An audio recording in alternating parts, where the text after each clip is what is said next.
really, really want to know what was going on in that family. So I had this one transaction that actually was going swimmingly well until we got to the week before closing. So I was working for the buyer, and the seller was actually selling this home in a trust.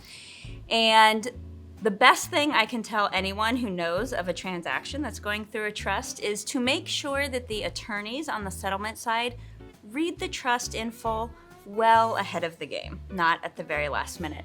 So this trust, I would love to know what was happening in this family, because what was holding up the transaction to where we didn't know if it was actually going to end up going through was the trust had been written to where the son was allowed to sell the properties, the mother was still alive. But in the trust, it was written that in order for somebody to sign on her behalf in regard to real estate, they had to have 2 doctor's notes stating that she was incapacitated to be signed and written off on no more than 180 hours prior to signing. Really, really want to know what was going on in that family, that the trust had to be written that way. But luckily, we got the whole thing worked out, and we went to closing.